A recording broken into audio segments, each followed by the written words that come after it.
Muy buenas tardes a todos, a todas. Nuevamente les damos la bienvenida a este ciclo que se ha denominado Nuevos Abordes en Salud Mental, otras prácticas, articulación intersectorial, que se ha organizado desde el Instituto de Estudios Judiciales de la Suprema Corte de Justicia de la Provincia de Buenos Aires. La semana pasada comenzamos con esta actividad acompañados de la licenciada Mercedes Ratagán, que está acá, anda por acá y la veo. Mercedes, ¿cómo andás? En esta tarde nos acompaña el licenciado Iago Dinela, quien va a exponer acerca de los dispositivos acordes con normativas vigentes, otros abordajes ante el sufrimiento psíquico. El licenciado Dinela es licenciado en psicología, especialista en psicología forense, magíster en proyectos ambientales, tiene una amplia trayectoria como docente de grado y posgrado en diversas universidades nacionales y es autor de varios libros y publicaciones. Así que, bueno, Yago, muchas gracias por estar acá con nosotros, desde ya también a todo el auditorio que está acá listo para escucharte y bueno, el espacio es tuyo. Buenas tardes, ¿cómo le va a todos? Me gustaría o desearía poder hacer este encuentro presencial como acostumbro hacer para intercambiar con ustedes, para conocer cuáles son sus realidades, sus situaciones y demás.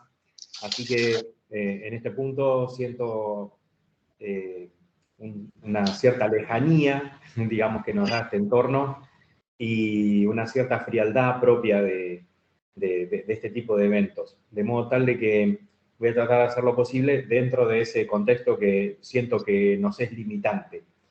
En realidad, la idea que me acercara a Mercedes era la de compartir con ustedes algunas características que tuvo la sanción de la Ley Nacional de Salud Mental y el escenario en que nos encontramos hoy a unos 12 años de la sanción de la ley, con las dificultades que eso conlleva y que eso tiene. Entiendo que algunos de ustedes provienen del ámbito de la salud mental, pero muchos, si no la mayoría, del ámbito jurídico, judicial.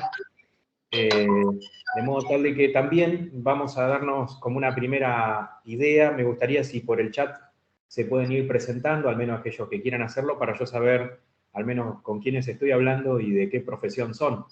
Y así por lo menos a la vez que vamos avanzando, al menos podemos ir intercambiando y yo puedo estar más informado de la procedencia de ustedes y los intereses que tienen. Respecto del tema en sí, yo quisiera plantearles que en realidad ahora todo el colectivo de salud mental, quienes estamos abocados a pensar los problemas vinculados a la implementación de la ley, nos encontramos en una situación de incertidumbre, una situación de mucha alerta, porque esa alerta entiende, reconoce en nosotros que estamos en una situación de crisis de lo que hemos llamado el paradigma manicomial, pero que esa crisis aún no está ni mucho menos superada. Y esto nos lleva a una primera reflexión, y es que la sanción de la Ley Nacional de Salud Mental, que tuvo 2 años de debate y discusión entre el año 2009 y 2010, por supuesto que no agotó el debate sobre esa norma, simplemente nos trajo como ideas la necesidad de repensar eso y sobre todo, además de repensar eso, de orientar la discusión a cómo implementar el enfoque de derechos. Cuando se debatió en el Congreso de la Nación, no se debatía acerca de lo bueno o malo que era el enfoque manicomial, al cual me voy a referir en unos minutos, sino se debatía cómo implementar el enfoque de derechos, si eso era posible, en qué forma, la discusión iba por ahí. Eran muy pocos quienes, desde una postura, por supuesto, enteramente conservadora, planteaban la idea de que no estábamos mal. La visión del 90-95% de quienes exponían su visión ante los legisladores, primero en la Cámara de Diputados y luego en la Cámara de Senadores, era una visión crítica respecto del estado de cosas en el que estamos. La mayoría de ustedes, en este momento, dado quién es el organizador de este evento, a quien aprovecho a agradecer, por supuesto, que me concediera la oportunidad de estar con ustedes, son de la provincia de Buenos Aires. Y en ese punto también tenemos que decir que la provincia de Buenos Aires es la provincia que más personas tiene encerradas de todas las provincias del país. Por supuesto que esto es coincidente con que es la provincia más grande en población. Pero esta lógica no se sigue así necesariamente. Podría tener muchas menos personas encerradas o confinadas por largos periodos, y de hecho hay provincias donde esto también ocurre de otro modo. Es decir, ustedes contemplen que hay 9 provincias de este país que no tienen dentro de sus lógicas de funcionamiento estructuras manicomiales. Es decir, que no hay hospicios ni herramientas ni organismos tendientes a sostener en el confinamiento a las personas, al menos en el sector público. De modo tal que hay una primera cuestión esencial a discriminar acá, y es que la respuesta manicomial no es imprescindible. Digamos, se vuelve imprescindible en muchos espacios, en muchos lugares y en muchas formas por la idiosincrasia del sistema, por la tendencia a la expulsión del sistema público de salud de las personas con padecimiento mental, por la incidencia que tiene la forma en que se conducen los servicios respecto de las personas con padecimiento mental, y así podríamos citar varios aspectos más que tienen que ver con lo que llamamos una cierta idiosincrasia manicomial. Es decir, con esto termino esta breve introducción, y es que lo manicomial no son los muros, no son los asilos, sino que es una cultura, y que en esa cultura manicomial conviven innumerables factores que están en juego, entre los cuales podemos citar la lógica de las listas de espera hospitalarias, la lógica de los centros de atención que rechazan determinado tipo de padecimiento, por decir, o bien las adicciones, o bien los trastornos mentales severos, o bien las psicopatías, o bien. Es decir, la idea de que el centro público de atención, el hospital polivalente, seleccione a quién va a atender y a quién no, porque tiene un padecimiento mental. Esto, como ustedes sabrán, es totalmente imposible de sostener en cualquier otra praxis de cualquier otra problemática de salud. Si una persona va con una cardiopatía, no se fijan cuál es la cardiopatía que tiene para ver si la atienden. Si una persona va con un problema respiratorio, el hospital polivalente lo ingresa por la guardia y lo atiende.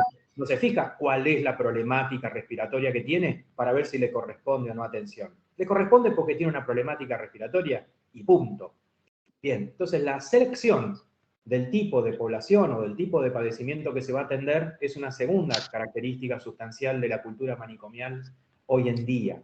Y esto sí, estos dos problemas que señalé, las listas de espera hospitalarias y la selección de las formas de padecimiento que se van a atender, cual si fuera un consultorio privado, estos dos problemas sí los podemos ver en los dos tipos de sistemas provinciales. Los sistemas provinciales que tienen hospital monovalente y los sistemas que no tienen hospital monovalente. En ese caso, la expulsividad se redirige hacia otro lado. Es decir, en vez de internar en un manicomio, esas personas tienen otro decurso. Pero estos dos problemas son dos problemas que hacen a lo que llamamos la expulsividad del sistema sanitario respecto de los padecimientos mentales, y por lo tanto reflejan una forma de la cultura manicomial que no requiere los paredones, ni las rejas, ni los candados, ni nada que se le parezca a la cultura carcelaria que impera en los asilos manicomiales. De modo tal entonces, que lo primero que les quiero señalar es que en este momento estamos en una situación de crisis respecto del paradigma manicomial porque se ha vuelto ilegal. Pero eso que se ha vuelto ilegal aún está en crisis desde el punto de vista cultural. Desde el punto de vista cultural resiste como toda resistencia. Resiste de modos diversos. Resiste con subterfugios, con excusas, con mendacidades, con falta de inversión, con falta de atención, bajo diversas y múltiples formas de la resistencia al cambio. Y cuando hablo de resistencia al cambio me refiero justamente a la idea de que el enfoque de derechos es un enfoque que es resistido no solo en el campo de la salud mental, sino en otras innumerables prácticas sanitarias, como por ejemplo el parto respetado, las problemáticas vinculadas a las distorsiones, discriminaciones y diferencias de género, a la atención de las personas de adultos mayores, a los niños y niñas y adolescentes, a la cuestión de la ESI, es decir, de la educación sexual infantil, a las problemáticas en general de la infancia, que ya por fuera del sistema de salud, es decir, a todas las políticas de ampliación de derechos. Con lo cual, tenemos que también contextualizar que los problemas que hoy nos encontramos en referencia a la implementación de la Ley de Salud Mental exceden incluso, del punto de vista cultural y social, a la problemática misma del texto de la ley. Y tienen que ver con lo que en todo caso tendríamos que pensar como una transformación cultural amplia vinculada a la implementación del enfoque de derechos en forma integral y conjunta en todos los frentes de la convivencia social.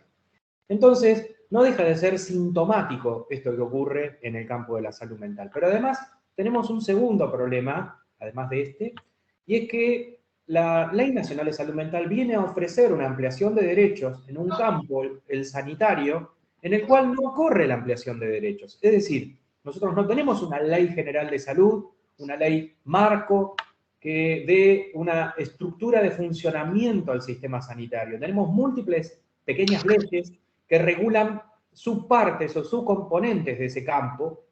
Entonces tenemos una ley que regula las prepagas, una ley que regula el campo de las obras sociales, una ley que regula el sistema público en algunos aspectos. Tenemos, por supuesto, el COFESA, que regula en forma mancomunada algunas cuestiones, y algunas leyes puntuales para algunos tipos de patología, enfermedades. Tenemos una ley de donación de órganos, y así. Pero esas leyes conforman parte de sucesivas legislaciones que se han ido superponiendo una sobre la otra sin una ley marco de salud. Y esta situación también nos deja a quienes trabajamos en el campo de la salud mental con, digamos así, un pie rengo, nos deja rengueando, porque tenemos que implementar el enfoque de derechos sustantivo y que está inmanente en la Ley Nacional de Salud Mental en un contexto que no tiene un enfoque de derechos. Porque si de algo podemos decir con toda seguridad es que el campo de la salud no está regulado por el enfoque de derechos.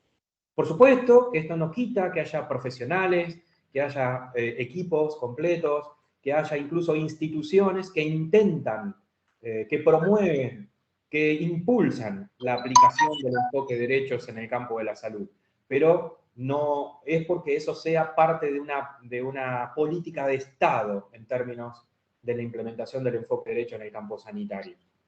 Tanto es así, que esto fue lo que hizo que el Estado, a través de sus poderes legislativos, estuvieran los últimos decenios aplicando, o si ustedes quieren, legislando para pequeñas leyes que regularan determinados campos o subcampos. Es decir, el Estado terminó legislando prácticas, enfermedades, sintomatologías, distintas problemáticas, porque no podía desarrollar una ley marco de salud, no había un acuerdo para esto. Y en ese contexto estamos, entonces. De modo tal que la ley de salud mental entonces viene a ser de avanzada, a instituirse, o si ustedes quieren, a ser parte de un dinamismo instituyente dentro de un campo instituido que no tiene el enfoque de derechos como parte de sus prácticas cotidianas en el sistema de salud. De hecho, cuando ustedes observan las asignaciones presupuestarias que hacen los ministerios de Economía de las provincias de nuestro país, se van a encontrar con que siguen entendiendo a la salud como un gasto. Solo por citar un ejemplo, o si ustedes quieren un caso testigo. Los presupuestos de salud, por supuesto, empiezan con una propuesta de los ministerios respectivos, de las autoridades de aplicación, pero terminan siendo decididos en otro espacio, y siempre esas decisiones son por la vía del recorte. De modo tal entonces que se van a encontrar con que las asignaciones presupuestarias, ahora sí, ya me meto en salud mental, no cumplen en ningún caso y en todo el país con lo que establece la normativa, y es que el 10% del presupuesto de salud mental, del presupuesto de salud, sea asignado al componente mental de ese presupuesto. En algunas provincias estamos en el 2-3%, en algunas en el 4%. Es cierto que alguna provincia que tiene mucho manicomio llega hasta el 4,5%, quizá el 5%, escarbando y agregando gastos laterales, digámoslo así, pero en ningún distrito de nuestro país, ni en el Distrito Nacional, siquiera llegamos a la mitad de lo que la ley dice que se debiera asignar al presupuesto sanitario respecto de la relación con salud mental, es decir, el 10%. Y esto está claramente establecido en una ley, la Ley de Salud Mental, que es del año 2010, es decir, que llevamos casi 12 años, 11 años y algo, sin que se cumpla con este simple, pero tan complejo por otro lado, requisito de que del presupuesto sanitario el 10% debe ir para lo mental. Claro, los ministerios de Economía se empiezan a preguntar, ¿y para qué quieren más dinero? Porque justamente quienes tienen la decisión política de enfrentar este problema no ven a la salud mental como nosotros la vemos, como la ve la ley en principio, es decir, como una actividad de promoción, de producción de salud, de atención del total de la población, es decir, de la aplicación del componente de lo mental, de cualquier política sanitaria, a toda la población de su distrito, sino que lo ven como una aplicación mucho más limitada, mucho más puntual, que tiene que ver con la atención de la enfermedad de aquellos que requieren del sistema público. Y ahí, en esta doble torsión, hice un achicamiento extremo de la población. Por ejemplo, si nosotros pensamos ¿cuántas personas requieren una internación o una internación breve o una internación cualquiera en el sistema público de salud de la provincia de Buenos Aires? Nos vamos a encontrar con que esa proporción de personas es muy pequeña respecto de la aplicación del total de la población de la provincia. Bien, cuando los decisores políticos en cualquier provincia, y esto solo lo dije como un ejemplo, cuando en cualquier provincia los decisores políticos, y aquí pongo el foco en los ministerios de Economía, deciden por qué no se le va a dar el 10% del presupuesto sanitario al sistema o al subsistema de salud mental, piensan en esto, y es, bueno, para la locura no necesitan tanto dinero. Ahí está funcionando la cultura manicomial también. Es decir, que la cultura manicomial funciona también, y yo diría incluso sobre todo, en las decisiones políticas respecto de qué prioridad asignarle a las inversiones que se deben hacer para que un sistema de salud mental funcione adecuadamente. Y entonces, ¿qué es lo que se resiente? Bueno, en aquellas provincias en que tenemos manicomios, el dinero se dirige necesariamente a sostener en vida a las personas que allí están, es decir, a brindarles alimentación, abrigo, medicación, etc. Y lo que queda se destina a los dispositivos no manicomiales propiamente dicho, es decir, los que no tienen que ver con los muros de los asilos. Entonces queda muy poco dinero. En aquellas provincias donde no hay asilos, bueno, ahí tienen un resto mayor, es decir, se distribuye bajo otra forma de organización de la inversión y del presupuesto. Y entonces vamos a encontrarnos con que las provincias que no tienen asilos tienen más dispositivos comunitarios, tienen más dispositivos intermedios, como se dice, y sobre todo tienen más dispositivos vinculados a la externación rápida de las personas, es decir, centros de día, hospitales de día, albergues nocturnos, casas de medio camino, etc. ¿Por qué? Y porque el hospital no los va a tener mucho tiempo ahí, el hospital polivalente, y siendo la única función que queda para la internación, es decir, la única opción posible para internar, entonces son provincias que rápidamente ven cómo organizar la salida de la cama hospitalaria. Por lo tanto, entonces, nos vamos a encontrar con que los sistemas se van organizando en función de los recursos que tienen. Y con esto quiero hacer una primera reflexión sobre una cierta idea que nosotros estamos poniendo en crisis, y digo nosotros porque somos muchos, los que estamos bajo esta noción de pensar el concepto de reforma. Cuando se habla de reforma en salud mental, se pueden decir muchas cosas distintas. Se puede decir que la reforma es implementar la ley, simplemente, y superar la cultura manicomial pre-ley. Se puede decir que la reforma es mejorar el funcionamiento y, digamos, el tratamiento al interior de los centros de internación monovalente, es decir, transformar los manicomios en lindos hospitales monovalentes, o en mejores, para no ser tan sarcástico, en mejores hospitales de lo que eran. O se puede pensar la reforma en el sentido que dice propiamente la ley, específicamente sobre los centros monovalentes. Y la palabra clave que utiliza la ley es sustituirlos. No está diciendo mejorarlos, no está diciendo dotarlos de mejores recursos, no está diciendo de pintarlos, no está diciendo de humanizarlos. Dice la ley que hay que sustituirlos. ¿Y por qué los legisladores pusieron la palabra sustituir y no mejorar? Bueno, eso tiene un sentido histórico profundo, tiene un sentido filosófico profundo. Y es que hay un derecho consagrado en la Constitución Nacional y en la Declaración Universal de los Derechos Humanos, que dice que toda persona tiene derecho a vivir en la comunidad y que la comunidad es el lugar de vida de toda persona. Ahora bien, si una persona requiere internación, esa internación es una medida de tratamiento.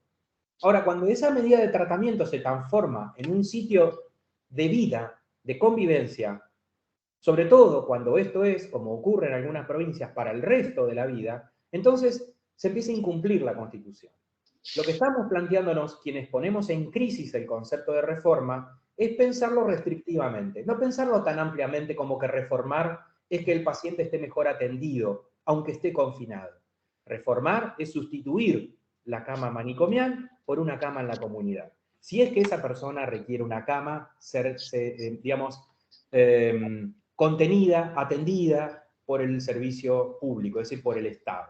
Puede ser que una persona tenga problemas de convivencia, puede ocurrir que haya casos, los más graves, que requieran una atención, un acompañamiento permanente. Nosotros no estamos negando eso. Lo que estamos diciendo es que eso no es razón suficiente para una persona viva toda su vida encerrada en un manicomio. Que nada justifica eso. Y que inmediatamente uno se pone a estudiar, a ver y a delimitar por qué esa persona está ahí, se encuentran con factores ajenos a su patología y a su tratamiento. Nadie está encerrado en un manicomio porque tiene tal o cual patología, porque es muy sencillo de demostrar de que hay centenares de personas con la misma patología que están viviendo en la comunidad. Pongan la patología que quieran sobre la mesa, la que se les ocurra, y se van a encontrar con que hay miles de personas con esa misma patología, con ese mismo diagnóstico, si ustedes quieren, que no vive encerrado por eso.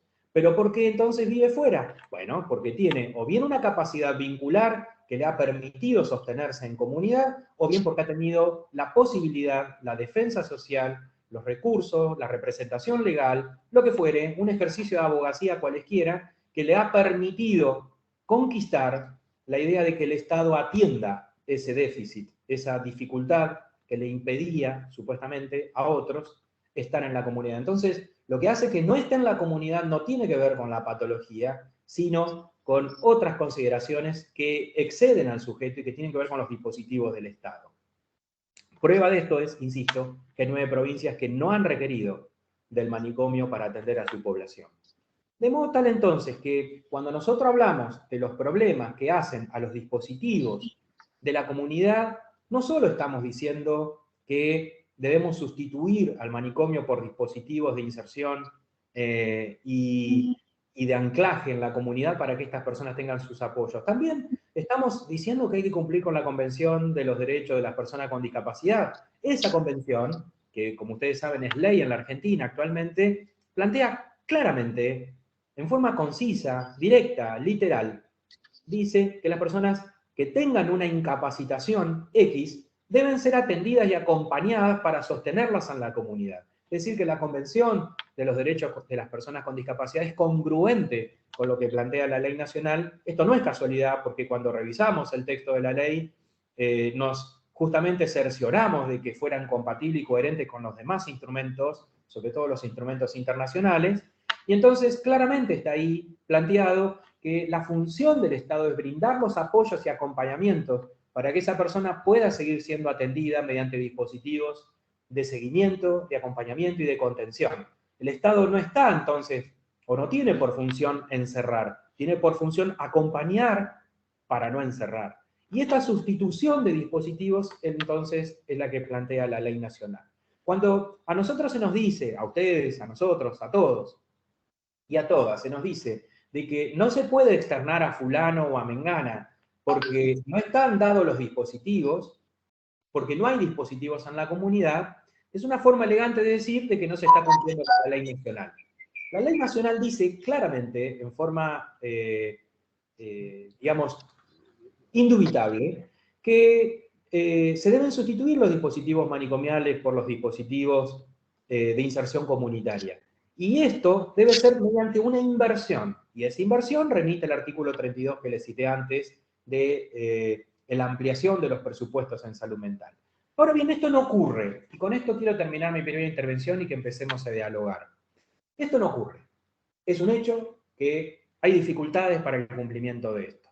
Entonces, cuando el Estado debe determinar los sistemas de apoyo, el Estado se declara invalidado para esto. Es decir, no tengo plata, no lo puedo hacer porque no tengo plata. Bien, ¿qué queda? ¿Cómo seguimos frente a eso? Aquí es donde se abre un panorama amplio de opciones y de problemáticas.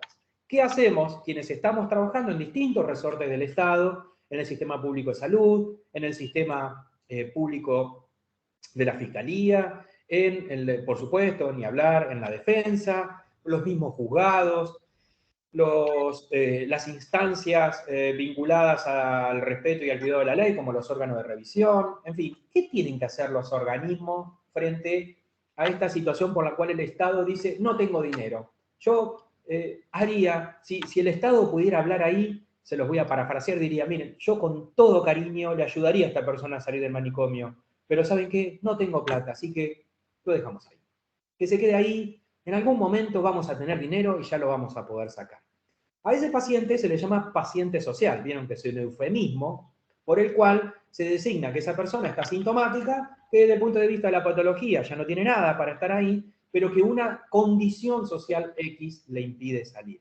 Bueno, ese eufemismo esconde la idea de que estamos recluyendo contra su voluntad a alguien. Es decir, ese eufemismo es un eufemismo que esconde la idea de un secuestro, es un simple secuestro de una persona. Si una persona debiera estar en la comunidad y la mantenemos recluida porque no tiene vivienda, no tiene trabajo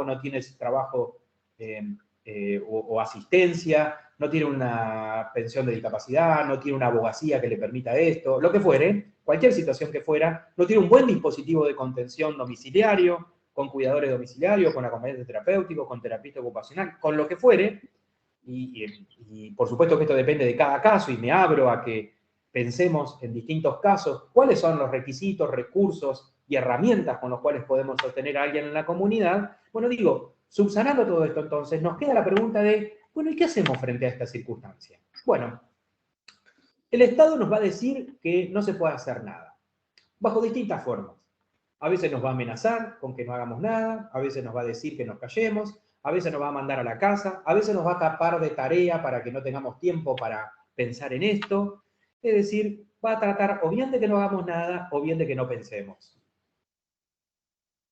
Si no se piensa y no se hace, nos encontramos frente a este problema sustantivo, sustancial, en el cual entonces ese paciente termina quedando ahí por una cierta inercia de los diversos organismos del Estado, que entienden entonces, ahora sí, que la reforma es que, siendo que se tiene que quedar en el manicomio, esté lo mejor posible. Entonces tendemos en esos momentos a aceptar que, bueno, que pinten el pabellón en el que se encuentra, y pabellón ahí tiene que ver justamente con esto, con la jerga carcelaria que caracteriza a los manicomios, que, bueno, promovamos alguna salida a la ciudad, que puedan ir al cine, o que puedan generar algún manguito adentro del manicomio para comprarse ropa, llevémosle ropa, bueno, y esto, ¿no? Es decir, actividades supletorias de lo que debiera ser, y es que esa persona viva en la comunidad.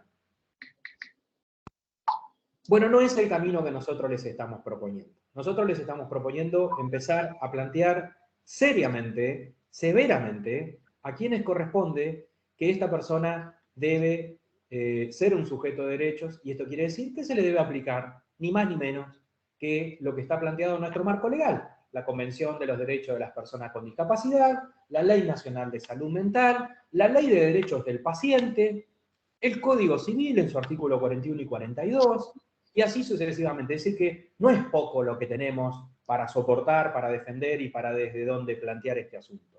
Y ahora sí, entonces viene la parte de, bueno, ¿qué hacer con esto? Bueno, al principio hay que plantearlo. Nosotros estamos aquí con Mercedes y con otros colegas insistiendo desde antes incluso de la sanción de la ley, pero sobre todo a partir del respaldo que nos brindó la Ley Nacional de Salud Mental, venimos insistiendo en la idea de que la ley la tenemos que hacer cumplir nosotros, que es un ejercicio permanente de militancia, de abogacía y de trabajo, y que entiendo que si ustedes están aquí también de algún modo son parte de esta lógica de seguir pensando esto, de seguir buscando herramientas, de seguir intentando repensar y reorientar nuestra labor permanente a este ejercicio de abogacía que debemos hacer entre todos y todas. Y en ese punto entonces quiero plantear para cerrar, y me gustaría que entonces empecemos en todo caso a establecer algún marco de diálogo, termino con esta idea, y es que lo que nos enseñó el proceso de sanción de la ley es que el modo en que se generan estos cambios, estas transformaciones, es justamente agrupándonos, incluyéndonos, ejercitando nuestra propia capacidad vincular, nuestra propia generación de redes, de vínculo entre nosotros y nosotras, nuestra generación de una militancia acompañada, es decir, de que cada uno de su lugar estemos al tanto y al sonante, acompañándonos en la lógica de los problemas con los que nos enfrentamos.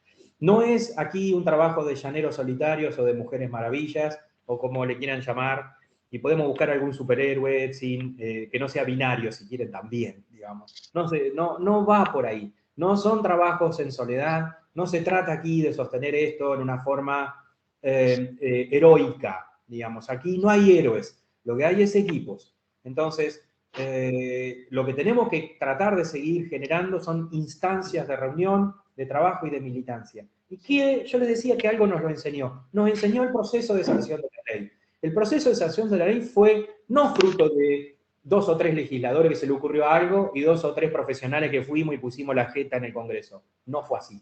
No fue así. Fue un movimiento. Se trató de un movimiento social amplísimo, caracterizado por profesionales, por técnicos, por organizaciones de familiares, organizaciones de derechos humanos, los organismos provinciales de salud mental, por supuesto incluida la provincia de Buenos Aires, los organismos de derechos humanos de las provincias, los organismos de derechos humanos de la sociedad civil, los organismos profesionales, los organismos vinculados a las lógicas de pacientes y expacientes, es decir, reuniones de organismos y agrupamientos de distinta índole que todos y todas en ese punto convergieron en el Congreso de la Nación, planteando a los legisladores en el Congreso Nacional y en sus provincias también, presionando para que esta ley se sancionara. Entonces, ese proceso fue el que a nosotros nos enseñó que una política de Estado se genera a través de la militancia. Y como todos sabemos, que ninguna ampliación de derechos, ni con los derechos de la infancia, ni con los derechos de la mujer, que es nuestro último gran ejemplo sobre ampliación de derechos, ninguno de esos campos de ampliación de derechos se lograron ni por héroes, ni heroínas, ni por arrestos personales, sino por la generación de un movimiento que empujó hacia ese sentido. Entonces, en este punto, lo que nos enseñó el proceso de la Ley Nacional de Salud Mental, como luego nos enseñó el proceso de la marea verde respecto de otros marcos legales vinculados a las problemáticas de género, lo que nos enseñó todo esto es que se trata de eso, que ese es el camino y que esa es la vía.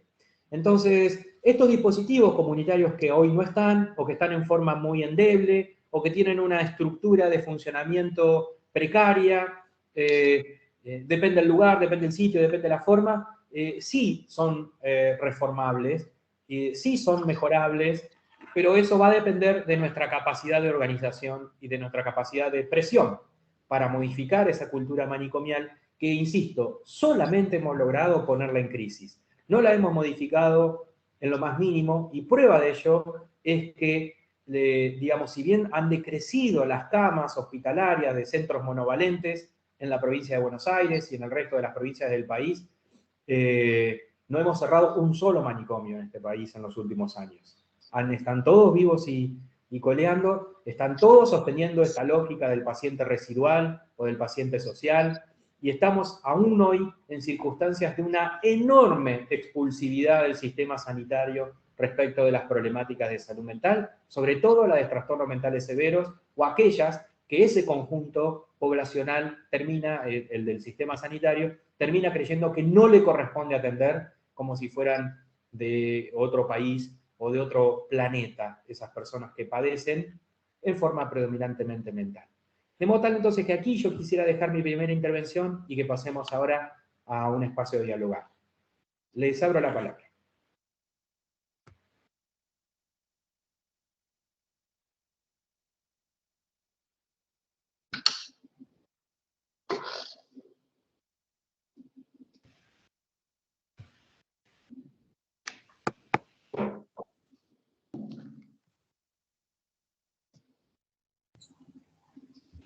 Buenos días, doctor. Buenas tardes. Cuando usted propone una ley marco en salud, en esta ley marco propone aunar toda la legislación dispersa con respecto a diversas enfermedades, o que únicamente se trate de salud mental. Sí, buenas, ¿cómo le va? Buenas tardes. Lo que yo intento señalar, no quisiera focalizar el centro de mi intervención en proponer una ley marco de salud, lo señalé como una dificultad, digámoslo así. Pero no nos podemos poner a esperar a que haya una ley marco de salud para avanzar con todo esto que he planteado, ¿sí? Quisiera hacer esa aclaración. Ahora, dicho esto, a su pregunta, no. Tengo entendido que el Ministerio de Salud está preparando una ley marco de salud, así que incluso quizá simplemente me estoy anticipando algo que está ocurriendo. Lo que sí le deseo señalar es que la Ley Nacional de Salud Mental implementa un enfoque de derechos en un sistema sanitario que no tiene enfoque de derechos. Este es el centro de lo que quería plantear. El sistema sanitario sigue funcionando bajo una idea que no toma como centro al sujeto de derechos, como sujeto de su práctica, y sigue pensando a su práctica vinculada a un cuerpo. Es decir, por eso las prácticas usted las va a encontrar en el sistema sanitario que están focalizadas en microprácticas, es decir, que hay una persona que atiende el hígado, otra que atiende la cardiopatía, otro que atiende, y necesitamos una ley marco de salud que entienda a la persona como un sujeto de derechos, que aúne esas prácticas. Por ejemplo, hay algunas cuestiones que tienen que ver justamente vinculada a lo que es la Ley Nacional de Derechos del Paciente, que es absolutamente incumplida en nuestro país. Prácticamente, salvo en los dispositivos quirúrgicos, donde sí está rigiendo mucho más esto, porque hay un control de legalidad mucho mayor, en las prácticas que no tienen que ver con lo quirúrgico, la Ley de Derechos del Paciente, bueno, está en serias dificultades de cumplimiento. Y es anterior, es del año 2009. Es decir, que es una ley que tiene aún más tiempo que la Ley Nacional de Salud Mental. Y es la única ley dentro del marco de salud que instituye frontalmente el enfoque de derechos en el campo de la salud. Así que sí, no es casualidad que en el campo de la salud no tengamos una ley marco de salud. Es porque no hay acuerdo sobre eso. ¿Sí? Es porque relativamente es algo sobre lo que es muy difícil establecer un acuerdo, porque justamente no predomina el enfoque de derechos en ese campo.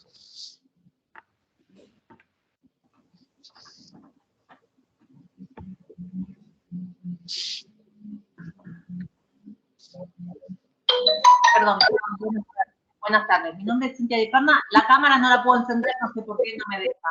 Así que, bueno, van a escuchar solo mi voz. Le quería hacer una consulta.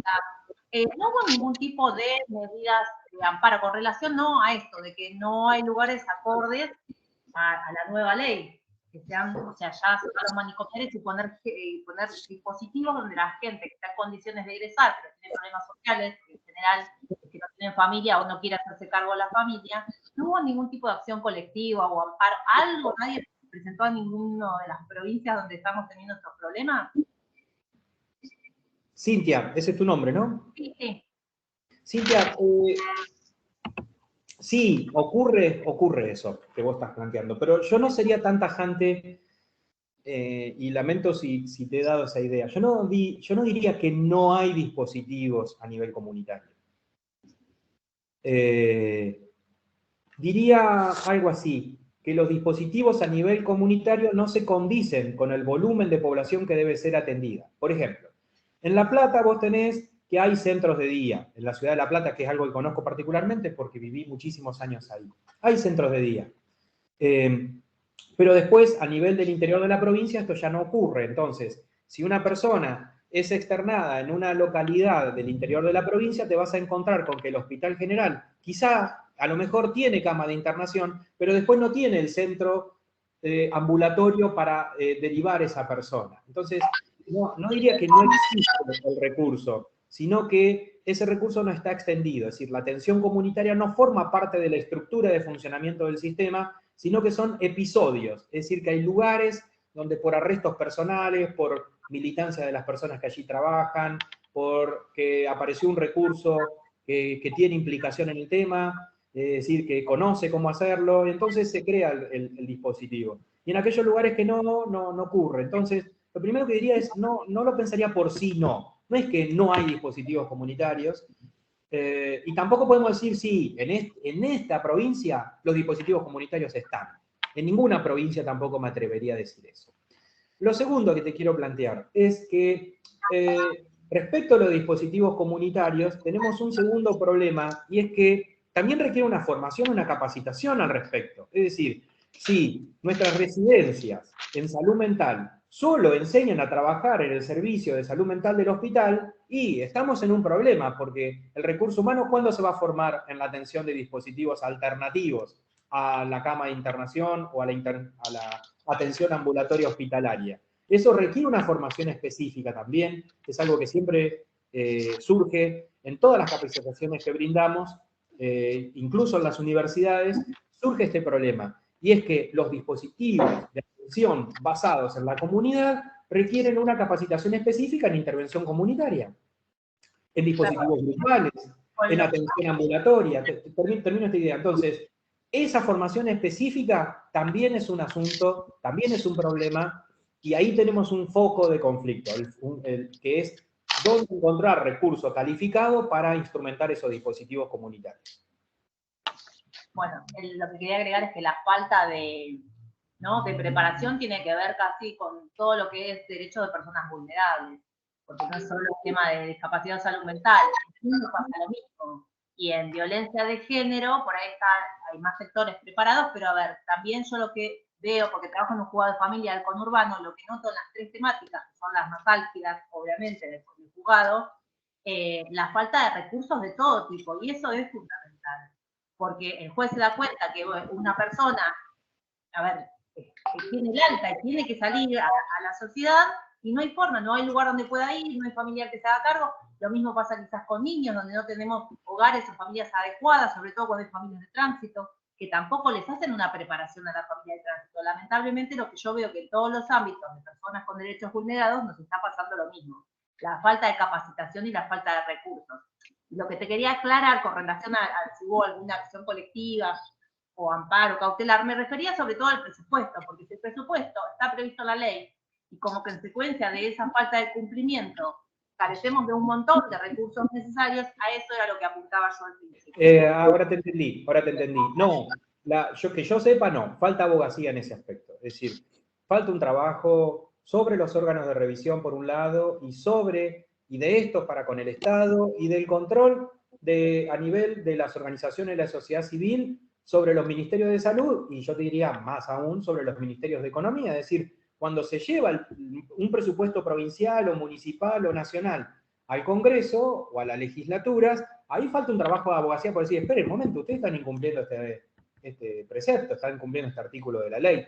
Ahí no hay un trabajo de abogacía de la sociedad civil, o al menos no el suficiente. Yo no he visto que haya un trabajo activo por ejemplo, denunciar el incumplimiento de la ley en lo que respecta a la inversión. Bueno, muchas gracias, Yago.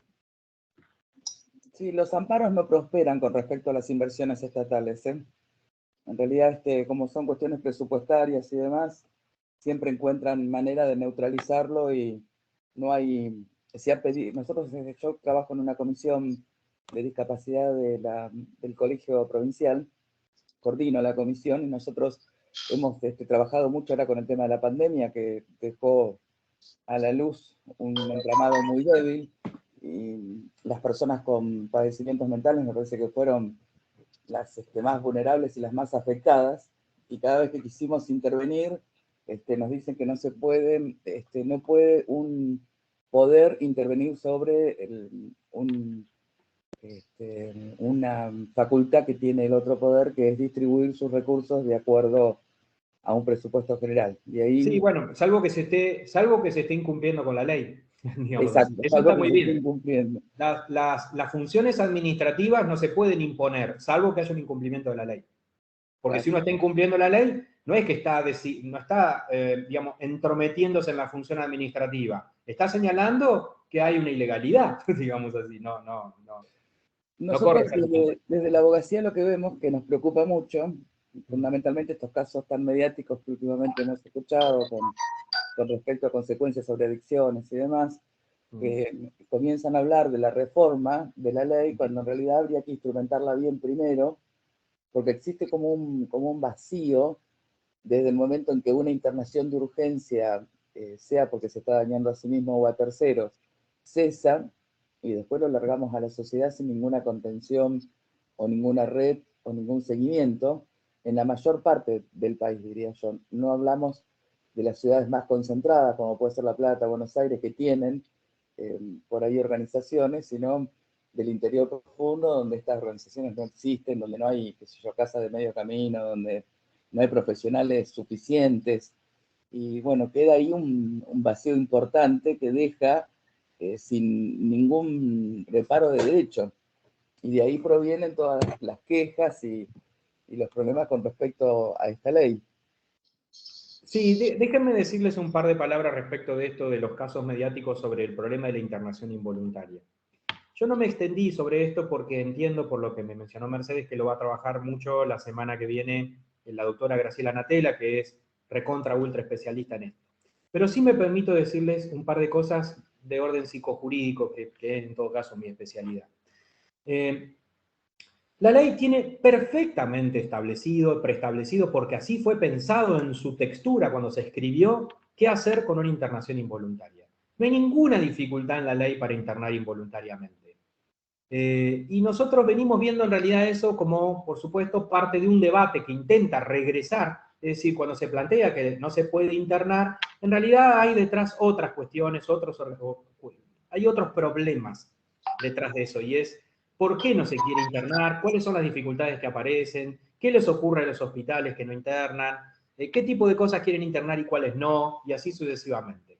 Yo me voy a permitir simplemente, la verdad que no lo había hablado con Mercedes, le voy a poner aquí en el chat un podcast que yo hice hace una semana sobre este asunto y no me voy a extender más que eso.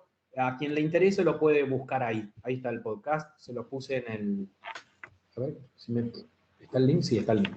Entonces, quienes quieran después ver, al menos mi posición sobre el problema de la internación involuntaria, está ahí expresado y en todo caso sigamos ahora con nuestro conversatorio. Se lo súper recomiendo porque está muy amplio y muy claro y les va a dar muchísimos elementos.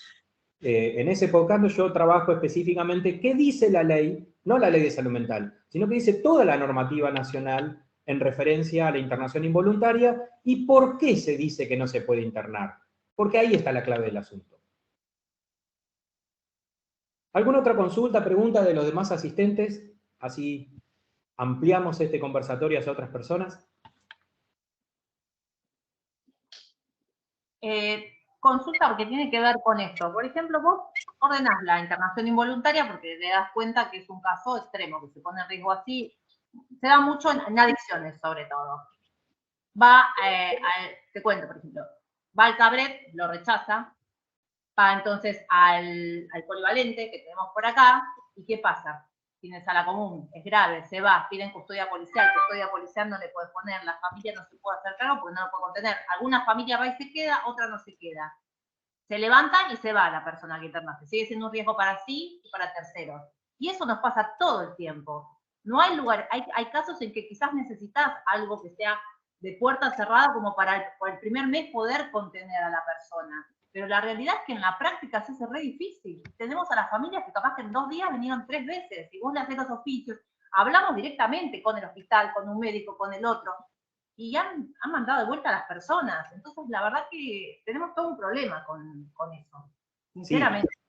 Sí. ¿Con quién estoy hablando? Perdón, ¿quién me habla? Perdón, con Cintia, que no puede encender la cámara, no sé por qué. Sos otra vez vos, Cintia. Está bien, perfecto.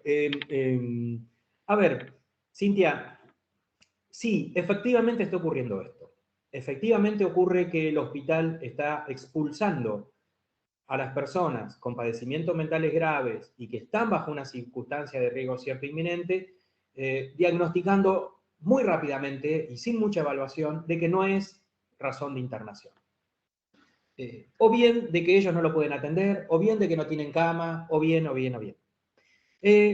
Efectivamente está ocurriendo esto.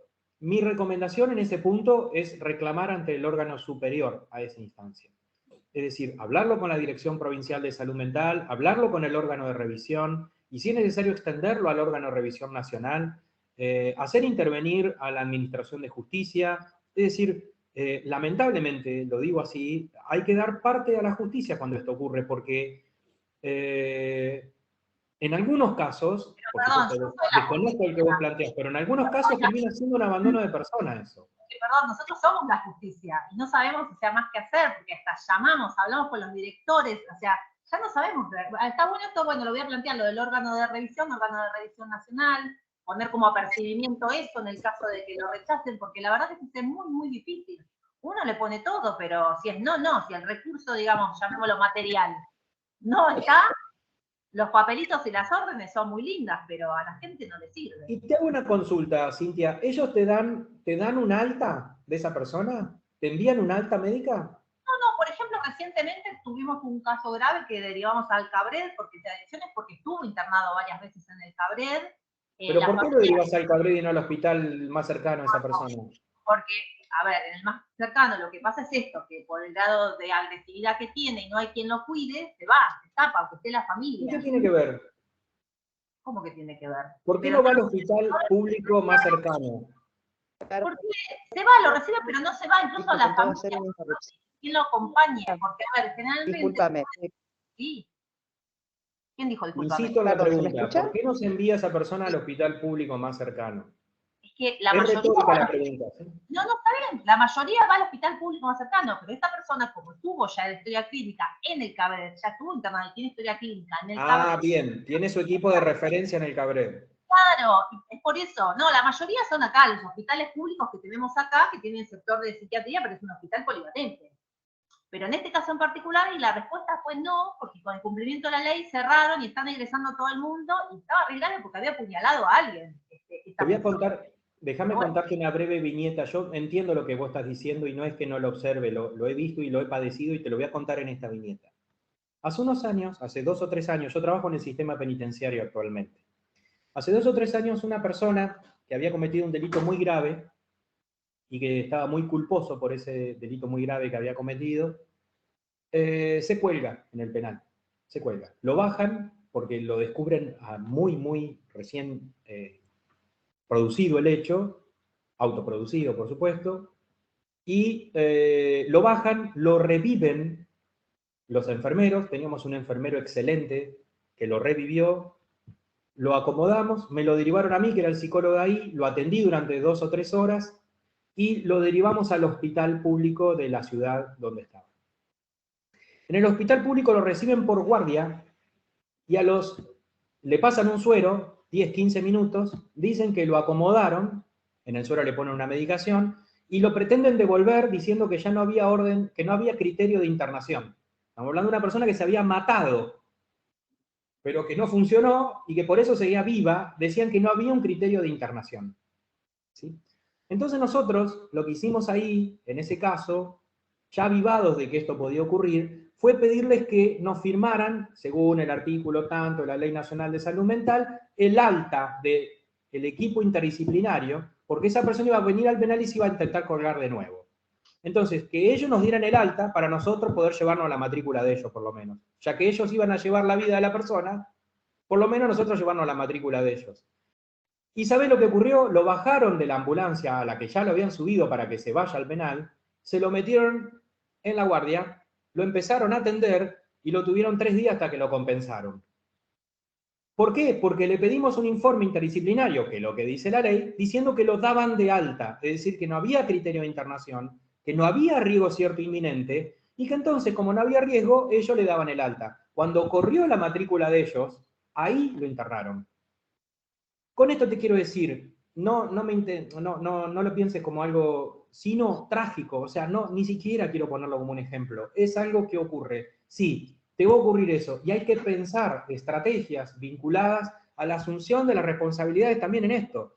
Si ustedes desde el equipo en el que están evalúan que hay un riesgo cierto inminente y el otro equipo dice que no hay riesgo, yo quiero ver el informe. Quiero que me lo pongan en un informe y que lo fundamenten técnicamente. Porque si esa persona sale, se va y se escapa y hace un lío, o se mete en un lío, o le pasa algo, por lo menos que la responsabilidad corra, digamos así.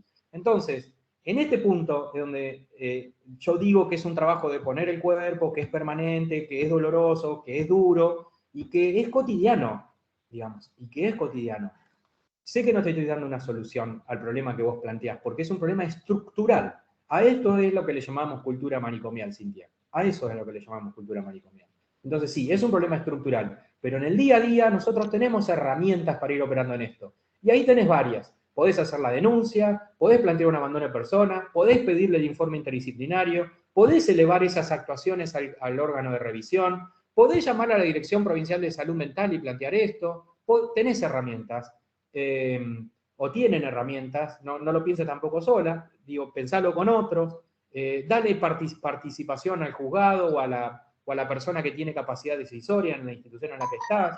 Esto hay que abrirlo, porque también eso, mientras se sostiene en secreto, mientras se sostiene entre cuatro paredes, mientras forma parte de lo oculto, de lo no hablado, también ahí hay una ventaja en lo manicomial. No, está bueno, te hago una consulta. Y el órgano de revisión, en algún aspecto, ya dejo a otro porque me van a matar. No me ven, pero ya me van a matar. El órgano de revisión, ¿en algún caso ha dado sanciones? Sí, por supuesto, sí. Bueno, sí, no, porque me pasa con el organismo de niñez, que niñez no hace nada. Por eso pregunto. Bueno, no lo sé en el caso puntual de la provincia de Buenos Aires, pero conozco órganos de revisión a nivel provincial, en otras provincias y a nivel nacional, donde sí han habido intervenciones fuertes, digámoslo así. No sé si de sanción, pero sí de exigibilidad del cumplimiento de la norma. Bueno, muchísimas gracias. No, de nada. Hola, ¿qué tal? Yo lo que quería opinar respecto a este caso es que hay un importante rechazo de los hospitales públicos hacia la gente que tiene la etiqueta de salud mental, de psiquiátrico. Entonces, ¿cuál es el tema? ¿No sería mejor, antes de, digamos, decir, no sabemos qué hacer, de hacer una introspección, mirar para adentro, en cada hospital público en los cuales estamos trabajando y decir, a ver, ¿en qué nos estamos equivocando? Porque son personas. Y las urgencias subjetivas o las urgencias clínicas cumplen la misma función, son urgencias. Entonces, si se atiende una urgencia clínica en una guardia con una peritonitis aguda, ¿por qué no se puede atender una urgencia subjetiva de una persona que tiene un cierto riesgo inminente? Está perfecto lo que decís. Melina es tu nombre. Como una enfermera que hace 10 años que está trabajando en salud mental y esos 10 años luchando, estoy dentro de un hospital público, pero dentro de un área de salud mental, donde renegamos continuamente con Entiendo. los pacientes que nos dicen, acá tenemos uno de los tuyos, así nos hablan y lo derivan directamente para la sala nuestra, cuando a lo mejor tienen un síndrome confusional por un cáncer terminal, una fase terminal del cáncer. De acuerdo, eso pasa mucho también. Sí, Melina es tu nombre, ¿no? Sí, Melina, sí, soy enfermera. Melina, mira, es como si ya hubieras escuchado el podcast ese que les puse recién en copia. Habla de esto que vos estás diciendo. Hay 3 o 4 formas en que el no se puede internar esconde distintas formas de imposibilidad de atención. Por ejemplo, no sé qué hacer, no puedo hacer, me da miedo, no puedo trabajar con fulano, el otro servicio no me quiere, no quiero venir, en ese horario tengo otro laburo, 1000 formas que esconden, o que se esconden, mejor dicho, detrás de él no se puede internar. Entonces sí, efectivamente, el tema de la internación en general, y de la internación involuntaria en particular, es un problema que tiene que ver con la formación de los equipos, con el funcionamiento de los equipos y con la cultura manicomial al interior de los hospitales polivalentes. Por eso le insistía tanto a Cintia con que por qué no se enviaba a las personas al hospital polivalente, porque entendía que detrás de este problema está esta idea de por qué no me lo recibe. Por eso le insistía con la pregunta también.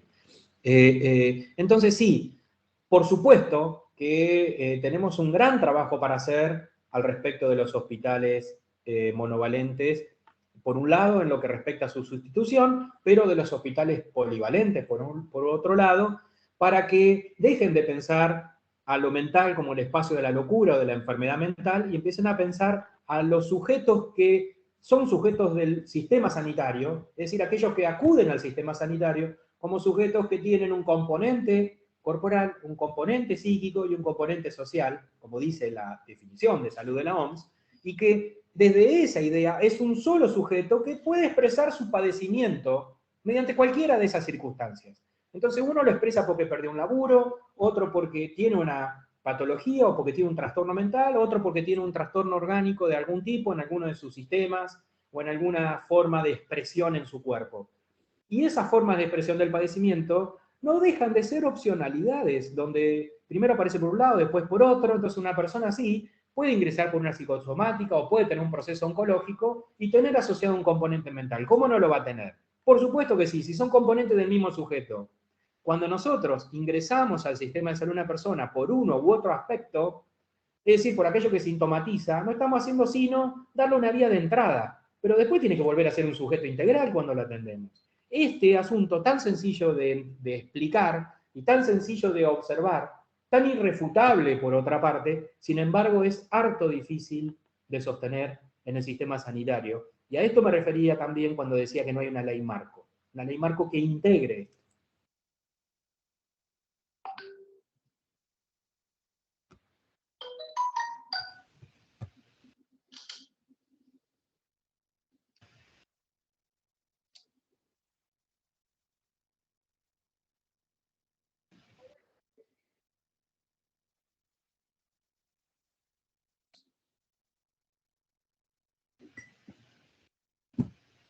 Yago, acá Valeria Molina te pregunta cuál es la ley de derechos de pacientes. Sí, la ley de derechos del paciente la generamos desde la Secretaría de Derechos Humanos de la Nación, fue en buena parte escrita por el doctor Tealdi, que es el mayor especialista en bioética que tiene nuestro país, y fue redactada entre 2008 y 2009, la original. Luego, en el año, no recuerdo exactamente, pero entre 2012 y 2013 se hizo una adaptación, o sea, se modificó en 2 o 3 artículos vinculado al componente de la ley de consentimiento informado. Y en ese consentimiento informado también se delimitan otros derechos nuevos, pero la ley es originaria del 2009 y es la 26.529 y su modificatoria.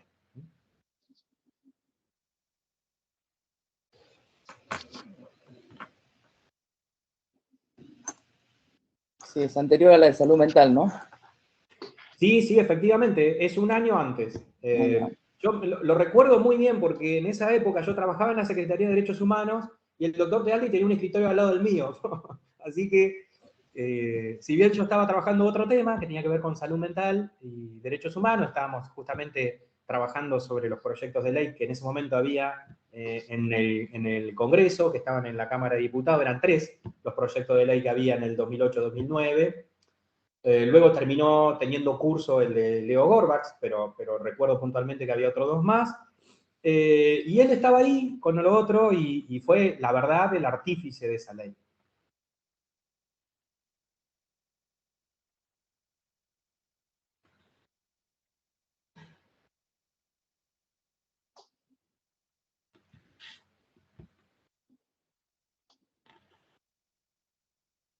¿Alguna pregunta más? Federico, ¿seguís sosteniendo tu pregunta? ¿Estás, Federico? No vi yo la pregunta de Federico. ¿Cuál? Dice, entre otras acciones que debería emprender el Estado es la concientización social sobre la noción de salud.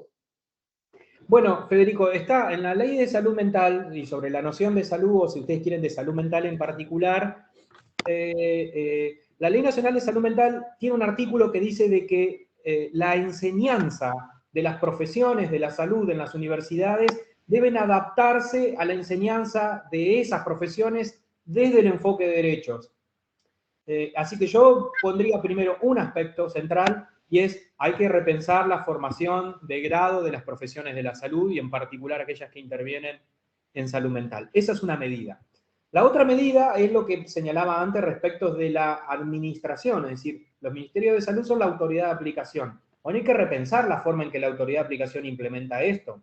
No puede ser de que los ministerios de salud diseñen un proyecto de presupuesto incumpliendo ellos la misma normativa que ellos tienen que aplicar. Esto es algo que hay que rever necesariamente. Y con esto me refiero al artículo 32 de la Ley de Salud Mental. Es decir, que también hacia acá. Y por otra parte, por último, en lo que respecta a la reforma del Estado en sí, como ustedes ya mencionaron, yo comparto, la Ley de Derechos de la Infancia, también de niños, niñas y adolescentes, para ser más precisos, también tiene el mismo problema. Se requiere un cambio copernicano, fundacional, que implemente el enfoque derecho en los dispositivos del Estado, sobre todo del Poder Ejecutivo, pero también en el Poder Legislativo y el Judicial. Por ejemplo, en lo que respecta a los órganos de revisión, de control de la ley. Es decir, por ejemplo, ustedes se van a encontrar con que la Ley Nacional de Salud Mental, para volver a la nuestra, plantea específicamente que debe haber un órgano de inspección desde las direcciones de salud mental provinciales a los organismos privados, es decir, a los centros psiquiátricos y de adicciones privados. Esto yo no he visto que se esté cumpliendo. Cuando a mí me tocó estar en la Dirección Nacional de Salud Mental, me costó convencer a las autoridades, pero lo logramos. La ley se aprobó un día 3 de diciembre, o sea, mejor dicho, el 2 de diciembre del 2010, la promulgó la Presidenta de la Nación, la ley se había sancionado en el Congreso el 25 de noviembre, el 2 de diciembre la Presidenta, el 3 de diciembre nosotros estábamos mandando el primer equipo de inspección. Al día siguiente de la promulgación, estábamos mandando el primer equipo de inspección a inspeccionar instituciones psiquiátricas privadas. Eso después se dejó de hacer. Y es una función del Estado muy interesante, muy importante también. Y es que el Estado, desde la autoridad de aplicación, no solo de los órganos de revisión, no solo desde la defensa o desde los juzgados, sino que las autoridades de aplicación tengan equipos interdisciplinarios que inspeccionen el cumplimiento de la norma en las instituciones. Esto es algo que no se está haciendo, al menos no en la medida que debiera ser. Pero además curioso, Yago, que a 11 años de la sanción de la ley todavía haya instituciones llamadas psiquiátricas, especializadas, manicomios privados, y que esté establecido como que es así y que el órgano de revisión vaya a supervisar los que están internados, pero no a cuestionar la apertura de esas instituciones, o sea que lo da por hecho. Y hace 11 años que está sancionada ya la ley. Sí, pero insisto, Mercedes, está bien eso respecto de la función del órgano, pero la autoridad de aplicación, que el Ministerio de Salud también debiera estar inspeccionando esas instituciones, lo dice claramente, claro. Hay un artículo que la obliga a hacerlo. Claro, pero le tengo más fe en ese sentido al órgano que a la... Porque la verdad, les cuento a los que están presentes, acá hubieron, desde que se sancionó la ley en más, cuando estuvo Yago como director nacional, se aplicó la ley, realmente se aplicó la ley. Y incluso él peleaba mucho por el presupuesto, ¿no? Por las partidas presupuestarias. Después el más fue un desastre. Vamos retrocediendo cada vez más. Entonces, es esto lo que pasa, y las instituciones y los órganos de contralor de la ley también fueron como acompasando y llevando el movimiento de la autoridad de aplicación, ¿viste? Porque está todo como muy tibio. De todas maneras, el próximo martes va a estar acá presente Graciela Natela, que ya está en el órgano de revisión nacional, que sería interesante que se pudiera comentar qué es lo que se está haciendo y todas las medidas que fue tomando el órgano de revisión, porque una vez por ahí cuestiona y dice, bueno, ¿qué hubiera pasado si ni siquiera estuviera esta instancia, ¿no? En momentos tan álgidos como los que venimos padeciendo. Entonces sería interesante para ver qué es lo que está haciendo, los pros, los contras, las mejoras, los avances, las dificultades, la resistencia, cuál es la función del órgano de revisión nacional. Incluso acá había uno de los comentarios de uno de los que está presente que decía que en Córdoba no había órganos de revisión. Entonces, ¿qué es lo que pasa cuando en Córdoba? Sí, justamente Melina comentó que en Córdoba no había órgano de revisión. ¿Qué pasa así cuando en una provincia no hay órgano de revisión? Y corre, lo que pasa es que corre el órgano nacional. Tienen que denunciar al órgano nacional. Es así. Y cuando el órgano provincial no da respuesta, la segunda instancia es el órgano nacional. Sí, por supuesto. Claro, eso también hay que tenerlo en cuenta. O sea, son los instrumentos que tenemos nosotros también para poder llevar adelante e implementar la ley. Bueno, ¿alguna pregunta más? Es la hora del colegio de los chicos, ya es la hora. ¿Alguna pregunta más? ¿Alguien quiere comentar algo?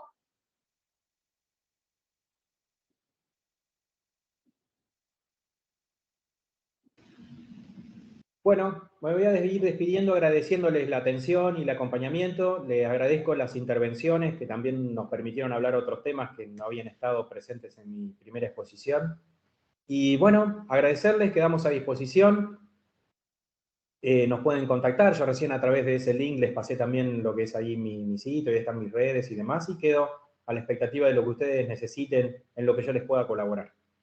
Bueno, y para la próxima también se lo podemos preguntar a Graciela Natella, porque hay una de las intervenciones aquí, Yao, que habla sobre las redes de apoyo, ¿no? Pero bueno, esto por ahí ya Perfecto. lo podemos hablar Sí. con Graciela la próxima Sí, vez. ella lo puede trabajar perfectamente. Sí. Perfecto, así ya Camilo también te vas a tomar la leche de Piluso. No, bueno, muchas gracias, Yago, por estar acá con todos nosotros hoy, también Mercedes, acompañándonos. Y bueno, nos encontramos la semana próxima, el martes próximo, para este último encuentro, como decía recién Mercedes, con la doctora Natella, que va a estar áreas, más allá de lo conocido, del síntoma a la existencia. Así que bueno, como siempre, el horario va a ser el mismo y el enlace de acceso también. Así que nos encontramos la semana que viene. Los esperamos a todas y todos, no falten. Muchas gracias. Gracias, Yago. Gracias, Chao, hasta luego. Buenas tardes. Gracias, chao.